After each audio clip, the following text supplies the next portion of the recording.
नमस्कार, आप देख रहे हैं ऊर्जा धानी न्यूज और मैं हूं आपके साथ अनुष्का। चलिए रुक करते हैं खबरों की ओर।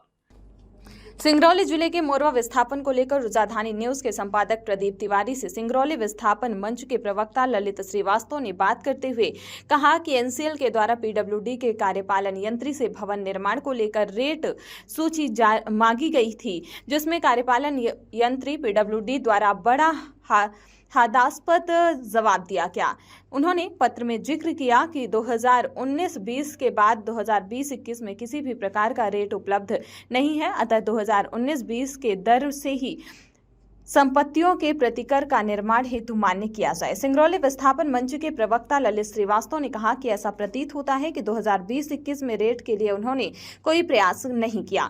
क्या पीडब्ल्यूडी के द्वारा 2020-21 में किसी भी प्रकार का निर्माण कार्य नहीं किया गया है? जिस तरह से कार्यपालन यंत्री पीडब्ल्यूडी द्वारा 2019-20 का रेट दिया गया है, अगर इस रेट से एनसीएल में मकान के मुआवजा का वितरण करता है तो विस्थापितों को भारी नुकसान सहना पड़ेगा।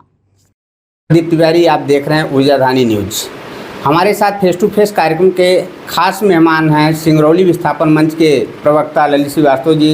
ललित जी, बहुत बहुत स्वागत है आपका ऊर्जा धानी न्यूज में। ललित जी, अगर बात करें, मोरवा का एक बहुत बड़ा क्षेत्र एनसीएल द्वारा विस्थापन होने जा रहा है, जिसमें कई बड़ी समस्याएं हैं। किस तरह का विस्थापन होगा, लोगों कई तरह का कयास लगा रहे हैं, उस संबंध में आप क्या कहेंगे? कि मोरवा का विस्थापन तो सही मायने में 2011 में प्रारंभ हो गया था, जब यहाँ के वार्ड 10 का विस्थापन हुआ था, और उससे लोग थोड़ा जो है परेशान भी हुए थे, प्रताड़ित भी हुए थे, समस्याओं का समाधान नहीं हुआ था। इसलिए इस बार लोग हर चीज़ फूक फूक कर कदम रखना चाहते हैं, क्योंकि इस बार संपूर्ण मोरवा का विस्थापन होना है। यहाँ शहरी क्षेत्र में जितने वार्ड हैं उन सबका विस्थापन होना है। तो इसीलिए उस बार का जो समस्या था कि प्लाट मिलेगा तो कहाँ मिलेगा, हमें क्या रेट से मिलेगा, कैसे नापी होगी, मेजरमेंट का तरीका क्या होगा, उस संदर्भ में लोग जो है इस बार ज़्यादा अलर्ट मोड में हैं, और सभी लोग एक दूसरे से जानकारी साझा करना चाहते हैं कि क्या रेट दे रही है पीडब्ल्यूडी। जो रेट दिया है पीडब्ल्यूडी, वो रेट ठीक है कि नहीं ठीक है, इसमें जो मूल्यांकन हमारी संपत्ति या परिसंपत्तियों का होगा उसमें अतिरिक्त क्या लाभ होगा, भूमि छोड़ने के बदले जो लाभ मिलने वाले हैं उनका क्या होगा, एन्युटी स्कीम है उसका क्या होगा। और एक हम लोगों ने पूर्व में जो धारा 9 यहाँ लगी है, सेक्शन 9 के कुछ दिन पूर्व एक बात तय करी थी एनसीएल से कि जो विस्थापित हो रहे हैं घर हैं, उसमें जो 18 वर्ष से उम्र से ज़्यादा लोग हैं उन्हें भी कुछ अतिरिक्त दिया जाए। तो उसमें 6 राउंड की बैठक हुई थी एनसीएल के साथ में हम लोगों की। उसमें ये तय हुआ था कि चाहे वो पुत्र हो या पुत्री हो, जिसकी उम्र 18 वर्ष से अधिक है, उसे प्रति व्यक्ति को 15 लाख रुपए अतिरिक्त दिया जाएगा, और जो भूस्वामी है उसको भी 15 लाख दिया जाएगा। इसके अलावा एक आवासीय प्लाट 60 बाई 40 का बरगवा के निकट जो ग्राम पड़ता है दादर भलुगढ़, तो वहाँ पर दिया जाएगा। ऐसा मसौदा बना था और तैयार हुआ था, जो हम लोगों को सेक्शन 9 के पूर्व तय हो जाने के बाद में सेक्शन 9 लगा था। अब बाकी आगे की प्रक्रिया आप देख रहे हैं। देखिए, भलुगढ़ जैसा प्लाट की बात आप कहे, कई लोग उसका विरोध कर रहे हैं, कई लोगों के द्वारा ऐसा सुनने में आया कि वहाँ नहीं जाना चाहते हैं, उसका बीच का कोई रास्ता निकल सके, उसके संबंध में आप क्या कहेंगे? देखिए, भलुगढ़ भी रास्ता कोई सिंगरौली विस्थापन मंच ने नहीं निकाला था। ये शासन से, एनसीएल के पास तो कोई भूखंड होता नहीं है, ये अपनी माइनिंग के लिए भी शासन से भूखंड मांगते हैं, और पुनर्वासन के लिए भी जो भूखंड मांगते हैं वो कलेक्टर से ही मांगते हैं। और पूर्व के कलेक्टरों ने भी इनको बरगवा के निकट स्थान जो था शासकीय भूखंड वो बतलाया था। वर्तमान में जो कलेक्टर साहब हैं उन्होंने भी एक दिन ज्वाइंट मीटिंग हुई थी, उसमें बतलाया, दोनों मंचों की मीटिंग में बतलाया कि बरगवा के निकट जो एक ग्राम है वहाँ पर पुनर्वास कराना है। और ये स्वाभाविक है कि किसी को भी एक ही जगह सबको नहीं अच्छी लग सकती। उचित ये होगा कि बीच में जो कुछ लोग बोल रहे थे भलुगढ़ जंगल है, गांव है, तो वहाँ की जगह अन्य स्थान में स्थापन दिया जाए। और कुछ लोगों ने सजेस्ट भी किया था, प्रतिष्ठित लोग हैं मोरवा के, कि नौगढ़ के पास अमलौरी में एनसीएल की जिला प्रशासन की जगह है, वो दे, तो वहाँ बसाहट कर दें। लेकिन बसाहट कहीं भी करेंगे, जहाँ भी सरकार जगह दे, पुनर्वास तो वहाँ होना ही चाहिए। यदि पुनर्वास कहीं नहीं करेंगे तो ये एक शहर जो है पूरा का पूरा ये ध्वस्त हो जाएगा और यहाँ बेरोज़गारी अत्यधिक बढ़ जाएगी। क्योंकि यहाँ जो लोग रह रहे हैं तो उनके साथ उनके सहयोगी के रूप में, जो व्यापारिक सहयोगी हैं उनके रूप में, जो कॉन्ट्रैक्टर हैं उनके सहयोगी के रूप में, दिहाड़ी मजदूरी के रूप में, चाहे वो पल्लेदार हों या छोटे दुकानदार हों या टैक्सी ड्राइवर हों, इस तरह के काम करने वाले, दुकानों में औसत हर दुकान में 2-2 लोग करके काम करने वाले, इस शिक्षण संस्थान बहुत सारी हैं, वहाँ जो शिक्षकगण हैं उनकी व्यवस्था, और होटल हैं कई बड़े जो चले जाएंगे यहाँ से, वो होटलों में 20-20, 25-25 आदमी हैं काम करने वाले, उन सब का कहीं पर व्यवस्था तभी बन सकता है जब पुनर्वास स्थल कोई शासन निर्धारित कर दे और सबको वहाँ एक अच्छी व्यवस्था, जैसी कि एनसीएल ने पहले बोला था कि 40 फुट की रोड बनाएंगे और स्ट्रीट लाइट लगाएंगे, नाली लगाएंगे, आवश्यक सुविधाएं जो हैं पाठशाला की, स्कूल की, बाज़ार की, अलग सब स्टेशन, बिजली व्यवस्था, वो सब सुंदर व्यवस्था करके देने का जो वादा था, उस तरह का व्यवस्था भलवड़ की जगह कहीं अन्य कर दे, वहाँ लोग चले जाएंगे, वहाँ शहर बस जाएगा। तो यहाँ जो बेरोज़गारी होनी है, 30,000 की आबादी उठेगी, उसमें तकरीबन 20,000 लोग बेरोज़गार हो जाएंगे, वो उस नए शहर में जाकर के एडजस्ट हो जाएंगे, सबको रोज़गार मिल जाएगा। देखिए, जिस तरह से मकान का मुआवजा PWD का रेट दिया जा रहा है, वो भी 2019 का, तो हम आपसे कहना चाहेंगे कि किस तरह से कार्य किया जाए कि उस रेट में कुछ वृद्धि हो सके। जैसे 2019 और 24 के बीच में काफ़ी डिस्टेंस है, तो मुआवजे में कुछ बढ़ोतरी हो सके, उसके लिए आप क्या प्रयास करेंगे? देखिए, 2019 से 24 के बीच की तो उसको कहना बहुत उचित नहीं होगा, क्योंकि ये देते हैं डेट, कट ऑफ डेट लेते हैं सेक्शन 4 की, तो 2020-21 ही ले सकते हैं ये। और एनसीएल ने 2020-21 का मूल्य PWD से मांगा भी था, जो इनके द्वारा, एनसीएल द्वारा जो रेट साझा किया गया है, पत्र जो साझा किया गया है PWD का, उसमें उल्लेख है कि इन्होंने 20-21 का रेट मांगा था। लेकिन PWD के जो कार्यपालन यंत्री हैं उन्होंने 19-20 का रेट दिया, और ताजुब लगता है ये कि उन्होंने ये कहा कि हमारे पास में 20-21 का रेट उपलब्ध नहीं है। उपलब्धता की बात करते हुए उन्होंने ये निर्देश दे दिया कि आपको जो हम रेट भेज रहे हैं 19-20 का, इसी से आप मुआवजा की गणना कर लीजिए। ये तो पूरी तरह से अनुचित प्रतीत होता है कि कार्यपालन यंत्री को इस बात को थोपना नहीं चाहिए कि आप हमारे पास में उपलब्ध नहीं है। उपलब्धता के लिए उन्होंने कोई प्रयास नहीं किए। अन्य विभागीय कार्यालय जो उनके हैं पूरे मध्य प्रदेश में, कहीं से प्रयास कर लिए होते यदि सिंगरौली में कार्य नहीं हुआ है तो। और दुख की बात यह है कि एनसीएल ने भी उस 19-20 के रेट को लेकर के अपनी सहमति दे दी और उसको ही आगे फॉरवर्ड किया कि इस रेट से हम मूल्यांकन कर रहे हैं। एनसीएल को भी चाहिए कि उनसे तर्क करें कि हमने आपसे 20-21 का रेट मांगा, उपलब्ध नहीं है तो आप कुछ समय लीजिए। हालांकि उस 45 दिन 60 दिन लगभग उस समय ले चुके थे। अब उनके ऊपर में है, एनसीएल पुनः मांगने के लिए बात कर रहा है। एनसीएल उनसे मांगे और ये भी कहे PWD को कि साहब जितने जो आपने रेट दिए हैं उसमें पूरा मोरवा कवर नहीं होता। उसके अलावा भी डिफरेंट टाइप के मकान हैं यहाँ, अलग टाइप की थोड़ी इंडस्ट्री है, अलग अलग सबका उपयोग है। कुछ शोदार मकान हैं, उसमें बहुत चीज़ें लगी हुई हैं, जैसे ACP का भी काम किया है लोगों ने, ग्लास वर्क भी किया है, शीशे का काम भी किया हुआ है। तो सब रेटों का तो समावेश उसमें नहीं है। तो चाहिए ये नियमानुसार कि PWD को एनसीएल लिखे और PWD अपनी एक यहाँ टीम उतारे और 10, 15, 20 तरह के घरों की सैम्पलिंग करे और फिर उनका रेट दे कि आपके यहाँ इसी तरह के मकान पाए गए, उनके ये रेट हो सकते हैं। उस रेट से यदि एनसीएल 20-21 के उस रेट से यदि एनसीएल मूल्यांकन करता है तो सबके लिए उचित होगा और जिसको जो मुआवजा मिलना है वो पर्याप्त मिलेगा। जिस तरह से आप अभी बोले कि वयस्क अवयस्क माने बालिग और नाबालिग, तो आपके द्वारा कहा गया कि जो बालिग हैं, वयस्क हैं, उनको 15 लाख रुपए दिया जाएगा। मेरा मानना है कि जो अवयस्क हैं, जो नाबालिग हैं, उनको क्यों नहीं? लगभग उनका भी तो शिक्षा, स्वास्थ्य तमाम के हैं, वो धीरे धीरे बड़े होंगे, कहीं ना कहीं वो भी यहाँ से अब हटेंगे तो उनको समस्या होगी। अब उनको भी ये 15 लाख या 10 लाख जो भी बनता है उसका लाभ मिल सके, उसके लिए आपके द्वारा क्या प्रयास किया जाएगा? नहीं, इसमें प्रयास हमारे द्वारा इसलिए नहीं होता क्योंकि जो 15 लाख मिला है वो किन्हीं शर्तों पर, शर्त ना कहें उनको, जो व्यवस्थाएं हैं कानून में उसके तहत मिला है।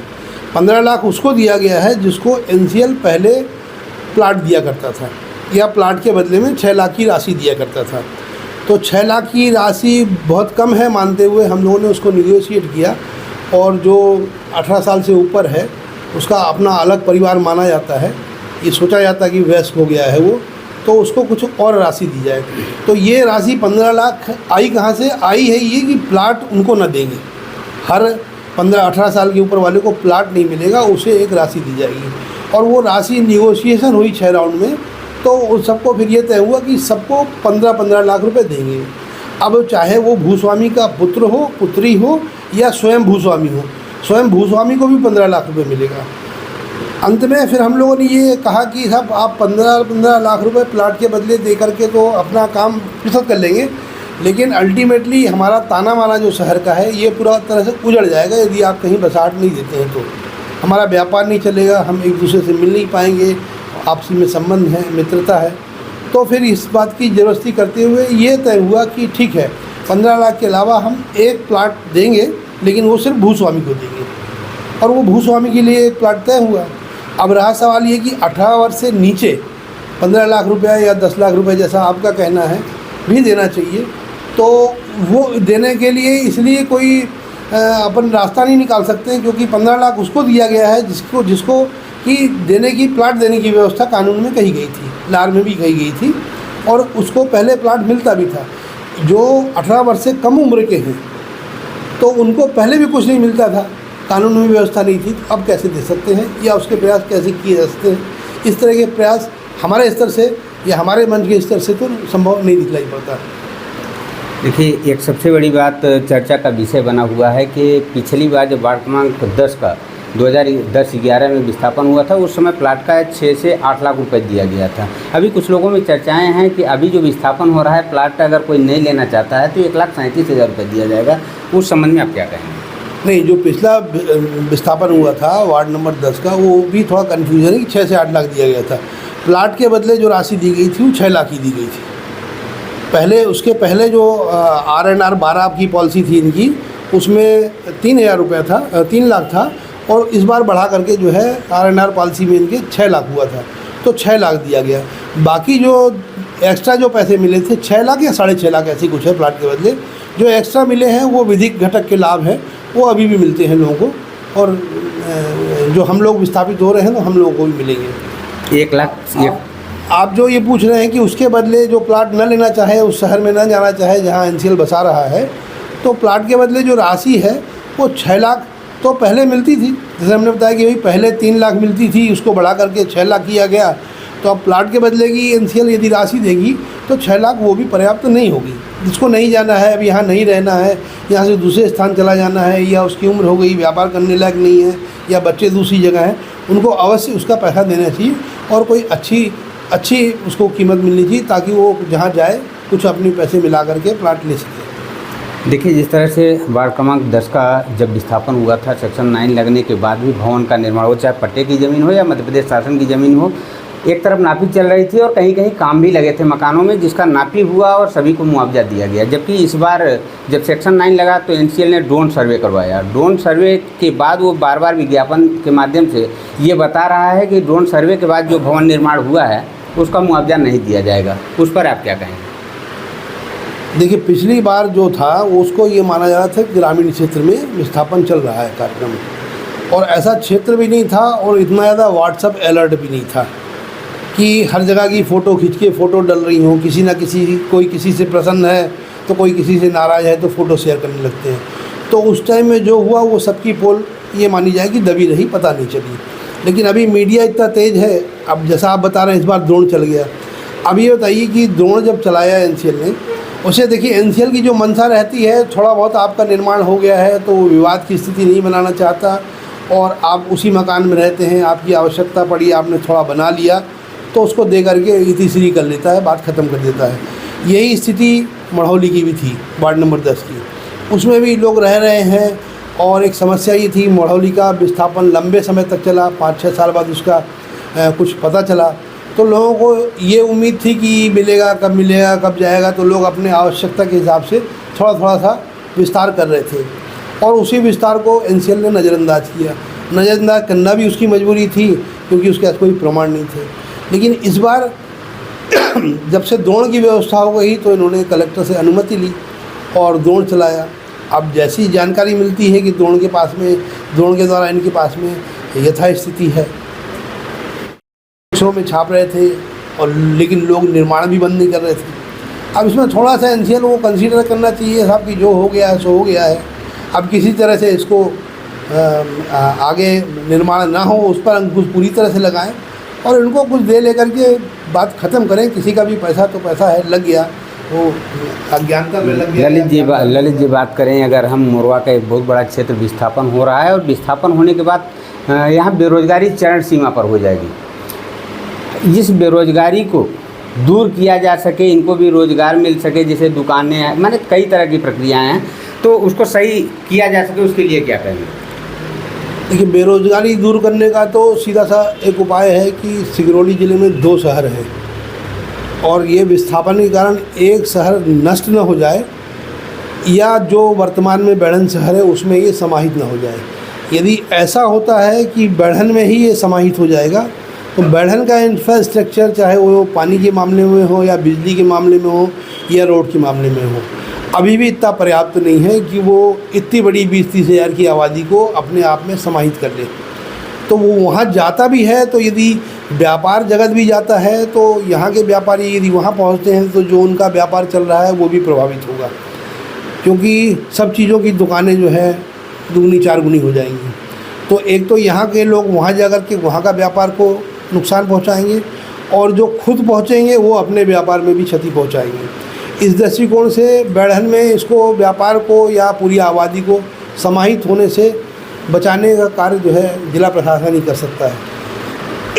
और जिला प्रशासन, कलेक्टर साहब इस बात को भली भांति जानते हैं कि जिस शहर में आप 30,000 लोगों का, 35-40 हज़ार लोगों का प्रत्यक्ष रूप से विस्थापन कर रहे हैं, उसमें जो आबादी है जो जिसे पूरी तरह का विस्थापन लाभ मिलेगा वो मुश्किल से आबादी 12 से 14 हज़ार के बीच की आबादी होगी। ये 12 हज़ार 14 हज़ार की आबादी तो जो भी धनराशि मिलेगी उसे लेकर के अपना अस्तित्व कुछ दिनों तक कहीं ना कहीं बचाए रहने की स्थिति में हो जाएगा।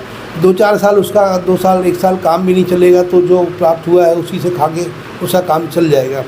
लेकिन जो 12-14 हज़ार के बाद की जो आबादी रह गई, जो यहाँ पर जो विभिन्न प्रकार के प्रतिष्ठान हैं, संगठन हैं, वहाँ काम करने वाले जो कर्मचारी हैं, उदाहरण के लिए आप देखिए, छोटी सी एक दुकान का बात करते हैं हम आपसे। एक टेलर मास्टर की दुकान, एक नाई की दुकान। नाई की दुकान में एक मालिक है लेकिन वहाँ आपको कर्मचारी 8 मिलेंगे। दुकान का साइज़ 10 बाई 12 का होगा, 8 कर्मचारी उसके यहाँ हैं। इस तरह की कई दुकानें हैं, कहीं 5 होंगे नाई, कहीं 3 होंगे जो बाल बनाने का कार्य करते हैं। सेम इसी तरह की स्थिति जो है टेलर मास्टर की है। टेलर मास्टर दुकान में 2-3 कारीगरी दिखेंगे, लेकिन हर टेलर का जो दुकानदार है, मालिक जो है उसका कहीं ना कहीं एक कारखाना होता है और उस कारखाने में 4 से 8 लोग जो है काम करते हैं। तो आप एक छोटा सा अंदाज़ लगाइए कि हाँ, सैलून की दुकानें कितनी होंगी और टेलर मास्टर की दुकानें कितनी होंगी। वो मालिक तो मकान बनाया है, पैसा लेके चला जाएगा, लेकिन उसके पीछे जो है ये 500 की संख्या बेरोजगार हो जाएगी। ये अपने घर जाने के लिए ही विवश हो जाएंगे, जहाँ से भी आए होंगे घर जाने के लिए विवश हो जाएंगे। इसी तरह से आप बाकी दुकानें मान लीजिए, चाहे वो किराना दुकान हो या कपड़े की दुकान हो, किसी भी तरह की दुकानें जो यहाँ हम नहीं समझते कि 5,000 से कम होगी, वहाँ सब जगह जो है किसी के यहाँ 5, किसी के यहाँ 3, किसी के यहाँ 2 इस तरह का स्टाफ होगा या 1 होगा। तो औसत मान लीजिए आप 5,000 दुकान में 1.5 का भी औसत लगाइए तो 7-8 हज़ार जो है बेरोजगारी दुकानों से हो जाएंगी। यहाँ ट्रांसपोर्ट कंपनियों को बहुत सारे ऑफिस हैं जहाँ की पल्लेदारों की संख्या 50 वहाँ होगी और 50 बस स्टैंड में होगी। ना बस स्टैंड रहेगा, ना ट्रांसपोर्ट नगर रहेगा, ना ये टेलर रहेंगे, ना नाई की दुकान रहेगी। यहाँ छोटे बड़े स्कूल में लाइएगा आप तो उनकी संख्या भी काफ़ी है, उसका भी एक आकलन लगाया जाता है कि कितने जो है प्राइवेट स्कूल के टीचर जो है बेरोज़गार हो जाएंगे। तो बेरोज़गारी का आलम बहुत बड़ा है। तहे बाज़ारी यहाँ इतवार को लगती है, वो हर सप्ताह में एक दिन यहाँ लगाते हैं, दूसरे दिन और कहीं लगाते हैं। उस तरह के दुकानदार यहाँ आने वाले 200-300 होंगे। अब संडे उनका नागा हो जाएगा, अब संडे को कहीं दुकान नहीं लगा पाएंगे। यदि ये बाज़ार कहीं जाकर के बस्ती है तो ही लगा पाएंगे। इस तरह से सब्जी मंडी है, यहाँ की फल मंडी है, और छोटे छोटे व्यापारी हैं, फुटपातिया व्यापारी हैं, चाहे चाट फूल की ठेला वाले हों, जिस तरह के भी हों, सभी को तो व्यापार करने के लिए एक शहर चाहिए। और ये तब ही जिंदा रह सकते हैं जब कलेक्टर साहब या जिला प्रशासन एक किसी अच्छे शहर का निर्माण करे। और शहर का निर्माण तभी संभव हो सकता है जब जिला प्रशासन उपयुक्त भूखंड दे और एनसीएल उसमें जो है आवश्यक जो चीज़ें हैं, सुविधाएं हैं, सड़क है, नल है, पानी है, बिजली है, की सुंदर व्यवस्था कर दे। और इस तरह की व्यवस्था कर दे, उसका प्रेजेंटेशन ऐसा दिखाए, ब्लूप्रिंट ऐसा दिखाए कि लोग जाने के लिए लालायित हो जाएं और बहुत सारे लोग वहाँ जा कर के अपना निवास बनाएंगे। तो ये सब जो अभी समस्याएं हो रही हैं वो नए सिरे से समाधान भी हो जाएगा उनका और सबको रोजगार भी मिल जाएगा। देखिए, कहीं ना कहीं विस्थापन संगठन से हैं या आप विस्थापन संगठन के प्रवक्ता हैं, आपके द्वारा किस तरह का प्रयास, चाहे वो जिला प्रशासन हो चाहे एनसीएल हो, आप किस तरह का प्रयास करेंगे कि बेरोजगारी से निजात मिल सके? अभी जो चर्चा की हमने वो बेरोजगारी से निजात का एक उपाय यही हमने आपको जो बताया कि किसी शहर का यदि निर्माण हो जाता है तो उस तरह से होगा। और बाकी अभी एनसीएल जो सर्वे फ़िलहाल कर रहा है, टिस की टीम इनके यहाँ आई हुई है, ये सिर्फ सर्वे अभी जो भू स्वामित्व का प्रमाण रखते हैं, भूमि का प्रमाण है जिनके पास में, उनके यहाँ ज़्यादातर सर्वे हो रहा है। लेकिन इनको जो भौतिक सर्वे करना है और सर्वेक्षण करना है, जो सोशल सर्वे भी करना है, तो सोशल सर्वे में जो यहाँ पर छोटी दुकानें हैं जो किसी दुकान में नहीं है, सड़क पर हैं या घूमती पर है, उनका सर्वेक्षण उनके द्वारा किया जाना है। या कोई घर से व्यापार कर रहा है, छोटा व्यापार कर रहा है, उसका भी सर्वेक्षण होगा, जो सोशल सर्वे के नाम से सामाजिक अध्ययन जिसको बोलते हैं जाना जाता है। तो उसके आधार पर उनकी एक स्टैटिस्टिक्स मिलेगी, सांख्यिकी का एक अंदाज़ा मिलेगा कि कितने इस तरह के लोग बेरोजगार होंगे। और उन्हें भी प्रावधान है कुछ न कुछ हित लाभ देने का शासन की ओर से, एनसीएल की ओर से। देखिए, लार एक्ट 2013 और सीबीए, इससे इस विस्थापन में लोगों को किस तरह का लाभ या हानि होता है, उस चीज़ को समझाइए। देखिए, ये सिंगरौली बाकी जगह जो विस्थापन हो रहा है वर्तमान में, चाहे वो रेल का हो रहा हो या प्राइवेट माइंस का हो रहा हो सराई साइड में, वो सभी विस्थापन सिर्फ लार से ही होते हैं। लेकिन यहाँ का ही एक सिंगरौली का विस्थापन ऐसा है क्योंकि ये शासकीय कोल माइंस है, तो इसका जो विस्थापन है वो सीबीए से होता है। विस्थापन के बाद का जो पुनर्वासन है उसका लाभ जो है लार के तहत मिलता है। तो सीबीए के तहत जो सेक्शन है, सभी लोग आजकल तो छोटे छोटे बच्चे भी जानते हैं कि सेक्शन 4 हो गया, 7 हो गया और 9 हो गया, अब इसके बाद यहाँ से उजड़ने की बारी है। तो जब जैसे ही सेक्शन 9 के बाद की जो व्यवस्थाएं हैं वो शुरू होती हैं तो उसमें लार एप्लीकेबल हो जाता है। लार के अनुसार जो है हमें लार 2013-2014 से एप्लीकेबल है और उसमें इस बात की व्यवस्था है कि जो भूमि और भवन का जो मूल्यांकन होगा उसका हमें डबल दिया जाएगा और जो भूमि है उसमें 12% अतिरिक्त दिया जाएगा प्रतिवर्ष के हिसाब से। लेकिन जिनका लार से अधिग्रहण होता है, चाहे वो रेलवे का हो या प्राइवेट माइंस का हो, उसमें जो परिसंपत्तियां हैं उसमें भी 12% अधिक अतिरिक्त मिलता है। अब यहाँ पर सवाल ये आ रहा है कि सीबीए एक्ट वाले पानी हमको दीजिए। सीबीए एक्ट वाले जो है अनुसूची,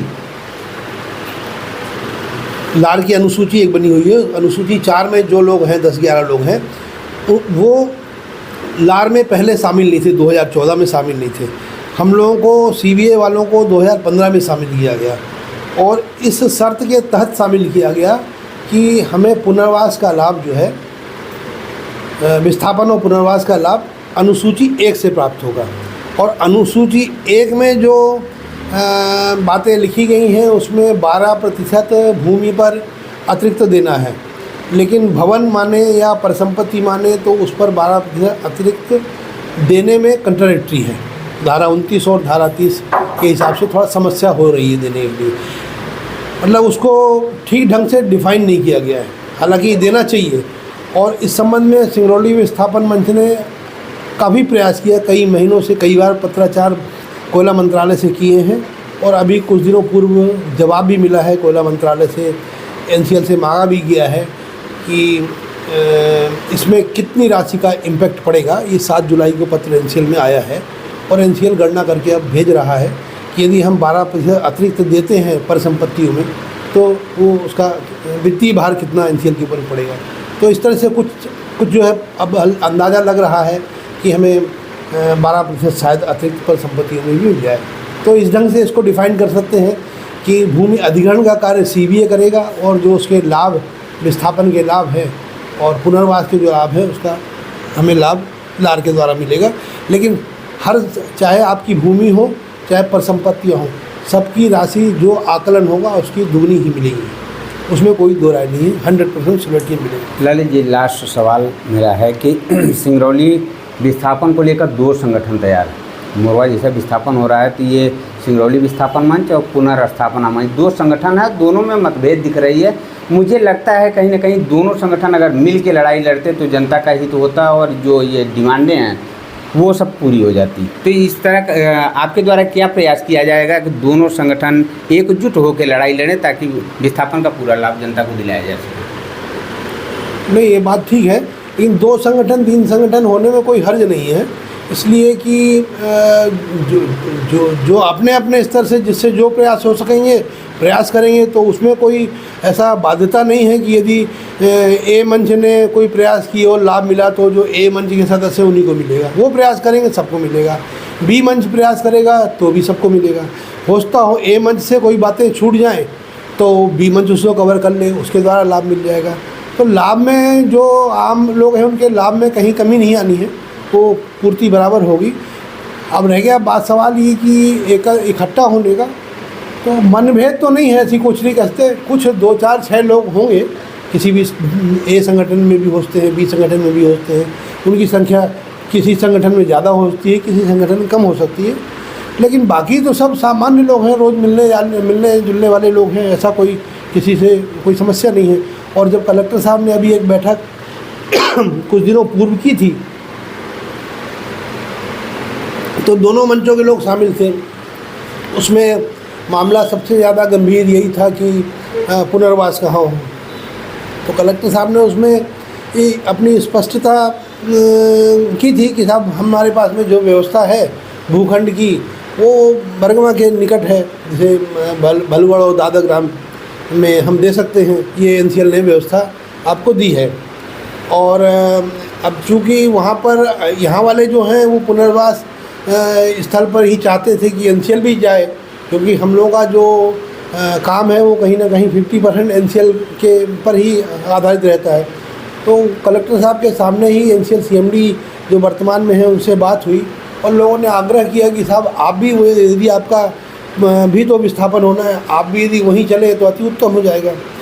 उस बात पर सीएमडी साहब ने भी हाथ जोड़ करके यही कहा कि हम ईमानदारी से कोशिश करेंगे कि हम भी अपना कार्यालय वहीं पर बनाएं, यदि सूटेबल जगह हमें कलेक्टर साहब देते हैं तो। और जब ये बात तय हुई कि एनसीएल मुख्यालय भी जाएगा तो सभी उस बात पर सहमत थे कि यदि एनसीएल मुख्यालय जाता है तो हम सब वहाँ जाने को तैयार हैं।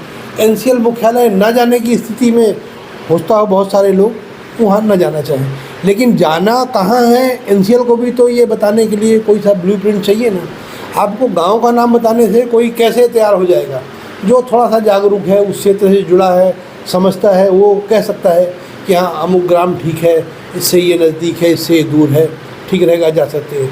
लेकिन जो बिल्कुल नहीं गया है, मोरवा में ही रहा है, उधर का क्षेत्र देखा ही नहीं, वो तो आप कोई एक डाटा दोगे, ब्लूप्रिंट निकाल लोगे। आजकल तो बढ़िया मोबाइल पर उस क्षेत्र का आप डायग्राम बना सकते हो, 3D बना सकते हो कि कैसा हम आपका पुनर्वास स्थल डेवलप करेंगे।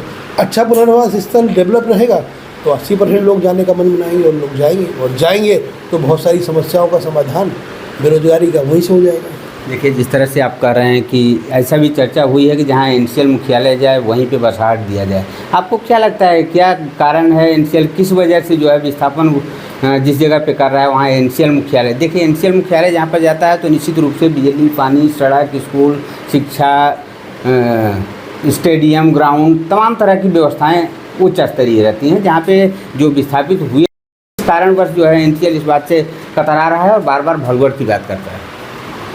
नहीं, हम समझ नहीं पाए भलगढ़ की बात पुनर्वासन स्थल के लिए कि पुनर्वास स्थल, और एनसीएल अपने लिए बात नहीं करता है। आपका प्रश्न ये है ना कि वो खुद नहीं जाना चाहता है। लेकिन एनसीएल यदि ईमानदारी से सोचेगा तो उसे खुद जाने में कोई हर्ज नहीं है, क्योंकि जितनी स्वतंत्रता से यहाँ पर हम लोग एनसीएल की सुविधाओं का लाभ उठा रहे थे, चाहे वो स्टेडियम का हो या इनकी स्वास्थ्य सुविधा का हो और या इनके बनाए हुए क्लब का हो, तो कभी कोई विवाद की स्थिति नहीं होती थी और सुविधापूर्वक चलता था। हमारा इनका भी ताना बाना अच्छा था और यदि ये वहाँ पर जाते हैं तो एनसीएल भी किसी दृष्टिकोण से नुकसान में नहीं रहेगा और जो जिला मुख्यालय है उसको वो भी नुकसान में नहीं रहेगा, क्योंकि बैढ़न में यदि एनसीएल मुख्यालय जाता है तो यहाँ की कुछ आबादी जाएगी और समस्या होगी।